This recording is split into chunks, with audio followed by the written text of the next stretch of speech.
खुलुमबाय स्टुडियाव आं उदांस्रि मोसाहारि क'क्राझार साइ स्टेडियामाव 30थि Assam inter district masters athletics चेम्पियनशिपआ दिनैनिफ्राय जागायबाय।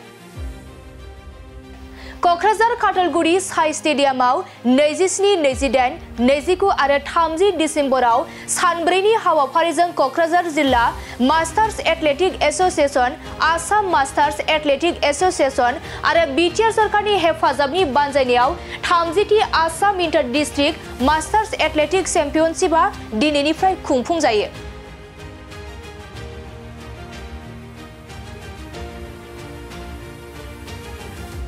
थामजिथि Assam inter district masters athletic चेम्पियनशिपआव आसाम रायजोनि मोन 32 जिल्लाफोरनि एस'सिएशनफोरा बाहागो लायो आरो बे Assam inter district masters athletic championship बादायलायनायाव खारनाय, बारनाय, खुबैनाय आरो थांखिनायफोरनि गेलेनाय बादायलायनायखौ खुंफुंनाय जायो। लोगोसे बे 30थि Assam inter district masters athletic चेम्पियनशिपआव गासै 1208 गेलेगिरि आरो 35 बोसोर बैसोनिफ्राय 75 बैसोनि सिङाव थानाय गेलेगिरिफोरा बादायनो हायो। নহয় মানে আজি যেটো এটা কাৰ্যসূচী ইয়াত মই মুখ্য অতিথি হিচাপে অংশগ্ৰহণ কৰিবলৈ সুযোগ পাইছোঁ, তাৰ কাৰণে খুব মানে মই গৌৰৱান্বিত এটা। কাৰণ মানে 2000 চনত যেতিয়া মই ছাত্ৰ নেতা আছিল তেতিয়াও মাষ্টাৰ এথলেটিক এটা টুৰ্ণামেণ্ট ইয়াত কোকৰাঝাৰত আয়োজন হৈছিল। প্ৰায় আজি 38 মানে মাষ্টাৰ এথলেটিক টুৰ্ণামেণ্ট ইয়াত আজি শুনিবলৈ পাইছোঁ অন ৰেকৰ্ড মানে 32টা জিলাৰ পৰা প্ৰায় 1200 এথলেটছবিলাকে ইয়াত অংশগ্ৰহণ কৰিছে।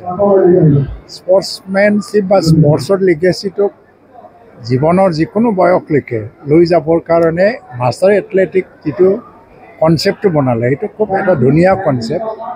আৰু মানে আজিকালি মানুহবিলাকে স্পৰ্টছমেনবিলাকে আগত কি হৈছিলে ৰিটায়াৰমেণ্ট লোৱাৰ পিছত মানে বহি থাকে আৰু খুব বেমাৰ আজাৰ হৈ যায়, বিভিন্ন বেমাৰ আৰু জীৱনটো মানে ডিচিপ্লিন নোহোৱা, উদ্দেশ্য নোহোৱা এনেকুৱা হৈ যায়। কিন্তু এইটো আয়োজন কৰাৰ পিছত স্পৰ্টছমেন মানে স্পৰ্টছমেন এটা সময়ত মানুহে স্পৰ্টছত ভাগ লৈছে মানে প্ৰতি জীৱনত স্পৰ্টছমেনশ্বিপত থাকিব লাগে।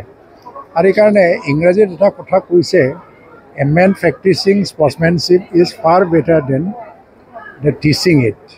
আপুনি স্পৰ্টছমেনশ্বিপৰ শিক্ষা দিয়াতকৈও প্ৰেক্টিছ কৰাটোৱেই ভাল।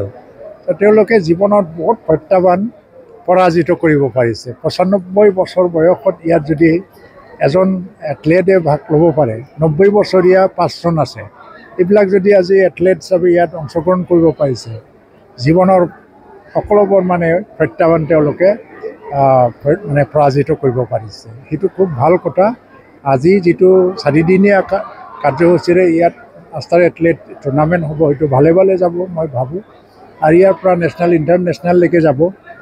আৰু আমি কোকৰাঝাৰবাসী হিচাপে তেওঁলোকক স্বাগতম জনাইছোঁ। আৰু BTC প্ৰশাসনৰ পৰা যিখিনি ইনফ্ৰাষ্ট্ৰাকচাৰ ইয়াত বনাই দিলে তো তাৰ কাৰণে BTC প্ৰশাসনলৈও মই ধন্যবাদ যাচিছোঁ।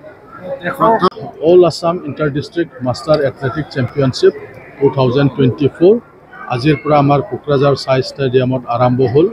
অলপ আগত আমাৰ কেবিনেট মিনিষ্টাৰ উদ্ধৱ ব্ৰহ্ম ডাঙৰীয়াই আহি পেলাই আজিৰ খেলখন উদ্বোধন কৰিলে।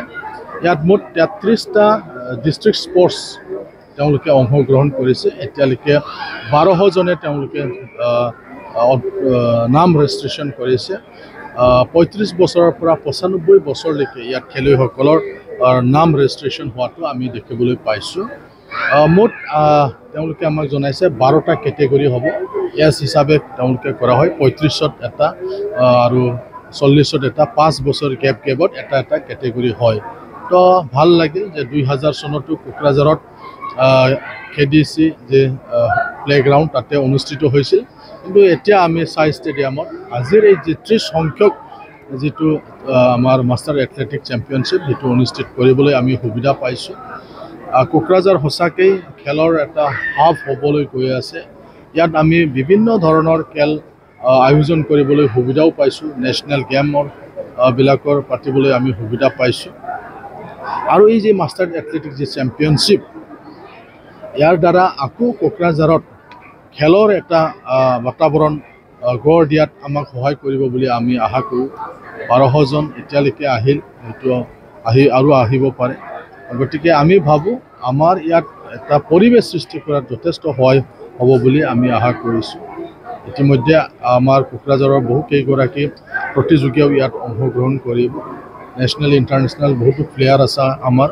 গতিকে এই যিটো চেম্পিয়নশ্বিপ ইয়াতো আমাৰ কোকৰাঝাৰৰ পৰা ভাল পদক লাভ কৰিব পাৰিব বুলি আমি আশা কৰোঁ। এই 30 সংখ্যক Assam inter district master athletic championship অসমৰ বিভিন্ন প্ৰান্তৰ পৰা 32খন জিলাই অংশগ্ৰহণ কৰিছে। খেলুৱৈ হিচাপে 1208 জন। এই 1208 জন খেলুৱৈ আমাৰ ইয়াত একেলগে খেলিব। 27, 28, 29, 30 তাৰিখলৈকে এটা মহামিলন, এটা খেল মহোৎসৱৰ ইয়াত জন্মৰ সৃষ্টি কৰিব। গতিকে আমি আশা কৰিছোঁ এই প্ৰবীণ জ্যেষ্ঠ খেলুৱৈ 35 বছৰৰ পৰা 95 বছৰৰ বয়সলৈকে 90 বছৰীয়া আহিছে 5 জন, 4 জন পুৰুষ, 1 জন মহিলা, 95 বছৰীয়া 2 জন আহিছে। গতিকে আপোনালোকে দেখিব যে ইমান এই বৃদ্ধ বয়সতো তেখেতসকলে খেলাৰ মাধ্যমেদি যে নিজৰ জীৱনটো সুস্থ আৰু সবল কৰি ৰাখিছে সেইটো প্ৰমাণিত কৰিব। আমি আশা কৰিছোঁ নৱপ্ৰজন্মক এই যিটো অসম মাষ্টাৰ এথলেটিক এছ'চিয়েশ্যন এটা অনুপ্ৰেৰণা যোগোৱাৰ এটা মাধ্যম বুলি আমি ভাবোঁ। গতিকে আমি গোটেই অসমকে আমি একেলগ কৰিব বিচাৰিছোঁ। তাৰ মাজতে মই এতিয়া অলপ এটা কথা নিশ্চয় ভাষণত কৈছিলোঁ যে 2 ভৰি 2 নাও হ'ব নালাগে। তাৰ আদিমূলতে অভ্যন্তৰীণ কথা আছে।